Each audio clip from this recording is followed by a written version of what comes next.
The sun has not yet risen, but the sky bleeds purple over the Taklamakan's edge, hinting at the promise and peril of the day to come. The world holds its breath in silence, broken only by the snort of a camel or the murmur of waking men. For Merchant Way and his caravan, this is where the known world ends, and the unknown stretches out before them like a challenge. The air is thin and cold, a final kiss from the oasis behind. Ahead lies the Sea of Death, a place few return from, its reputation whispered in every campfire tale. Way tightens his cloak, watching cameleers check their beasts, each camel a fortress of supplies, a lifeline in the desert.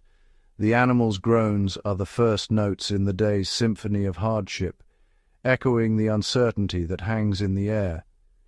Every man here knows the stakes. There is no room for error, only the path forward.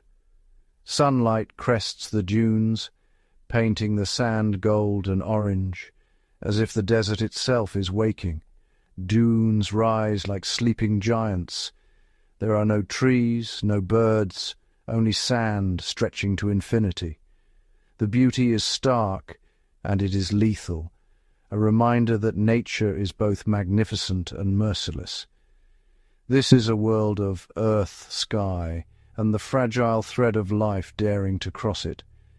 The desert cares nothing for ambition or wealth, only survival and the will to keep moving. Way joins the others for a final simple meal, hard flatbread and warm water. No one speaks. Thoughts turn inward, calculating risks, each man quietly steeling himself for the journey ahead. The caravan master's cry signals the start. Camels rise, ponderous and slow, their shadows stretching long across the sand. The journey into the heart of the Taklamakan begins, each step forward swallowed by the endless sands and the promise of the unknown. The desert is not empty, it is an aggressive force, shaping every journey with its relentless presence. The sun climbs higher, heat pressing down, shimmering in waves that distort the horizon and blur the line between reality and illusion. Mirages promise water where there is only more sand, tempting the desperate with false hope. The wind whips sand into eyes and mouths, eroding both landscape and spirit, wearing down even the strongest resolve. Every step is a struggle against this immense indifferent power, a test of endurance and will. Beyond the desert, the Pamir Mountains bring a new trial, cold, thin air and treacherous paths that threaten every traveller. A single misstep could mean disaster, with no one to hear a cry for help. Blizzards can bury the path, trapping the caravan for days, turning hope into anxiety. Isolation stalks the caravan. Weeks pass with no sign of other life, only the endless expanse of snow and stone. The world shrinks to the line of camels ahead and the footsteps behind, each step echoing in the silence. Doubt festers in the monotony, the mind questioning survival itself, haunted by the vast emptiness. Psychological warfare is as dangerous as any physical threat, gnawing at the edges of sanity.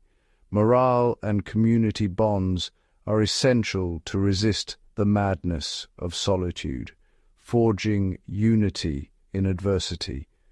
And then there are bandits, ghosts of the landscape, striking where the caravan is weakest, vanishing as quickly as they appear.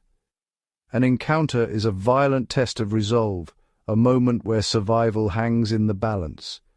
The threat is constant, a low hum beneath the daily struggle, reminding all that danger is never far away. On the Silk Road, water is life's currency. Every plan begins with water. Maps mark oases and wells, dictating the journey's pace. Miscalculate and death follows. Water is carried in goatskin bags, rationed with iron discipline. Not a drop is wasted. Even wash water is reused. Thirst is managed, never quenched. Reaching a well brings relief and anxiety. Is it viable, poisoned, or brackish? If good, there's a quiet celebration. Hope is renewed. Every decision, pace, rest, even a sick camel, revolves around water. Survival depends on a deep, scientific understanding of its scarcity and value. Food on the Silk Road was a marvel of preservation. Dried mutton, salted fish, and hard flatbreads fueled the march. Roasted barley flour, tsampa, became instant meals with water or tea. Dairy was dried into hard curds, lasting for months. Dried tofu, fruits, nuts, and honey provided variety and vital nutrients. Every item was chosen for endurance and nourishment. The caravan's pantry was a lifeline crafted for survival. Every meal was a strategic calculation designed for efficiency. Mornings meant quick, dry bread and fruit for energy. Evenings brought a simple stew, rehydrated meat, bread, and tsampa, restoring strength and morale. Tea, carried as compressed bricks, was boiled with salt or yak butter for warmth and hydration. Every ingredient had a purpose. Salt for electrolytes, honey for wounds, yogurt curds for gut health. Food was medicine, learned through generations of trial and error. Meals were prescriptions for survival. The merchants' knowledge of nutrition was as vital as their trade. Bandits were a constant threat, organized, precise, and ruthless. Caravans became mobile fortresses guarded by skilled fighters. Camels formed defensive circles at night. Sentries watched the darkness. The tension was relentless, every shadow a potential danger. Yet the greatest threat was internal isolation, and monotony eroded the mind. Men became withdrawn, hope fading into apathy. Storytelling, songs and games kept minds engaged and spirits alive. Bonds of interdependence were forged in hardship. Survival was collective, a fight against both external and internal dangers. The mind's war was as real as any battle on the Silk Road. Survival on the Silk Road was not about heroism, but about unwavering discipline and patience in the face of relentless adversity. Success belonged to those who moved steadily, conserving every ounce of energy and drop of water, never rushing, always mindful of their limits. Every action was controlled, thirst, pace, fear, each step measured, every urge restrained for the sake of survival. Resources were managed with absolute precision. Waste was unforgivable, for a single miscalculation could mean disaster for the entire caravan. Merchants adapted to the environment, reading subtle signs of danger and opportunity, always alert to shifting winds and hidden threats. Wisdom came from experience, not bravado.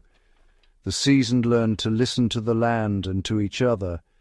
The individual was part of a system. Humility and trust in the group were essential, for only together could they endure the journey. Victory was not dramatic, it was the quiet satisfaction of reaching the next oasis, a silent triumph shared among companions. Careful planning and discipline brought survival, not glory, as each decision shaped the fate of the journey. The journey was won by inches, not by leaps, progress measured in perseverance, not in moments of daring. The world has changed, but the lessons of the Silk Road endure. Survival is still about foresight, discipline, and deliberate choice. Modern entrepreneurs, astronauts, and explorers all echo these ancient principles. Success comes from careful planning, resource management, and resilience. The greatest strength lies in small, consistent choices, not grand gestures. The journey itself is the destination. Victory is the sum of disciplined steps, not a single moment of triumph. The Silk Road's legacy is a reminder: the best prepared, not the boldest, endure.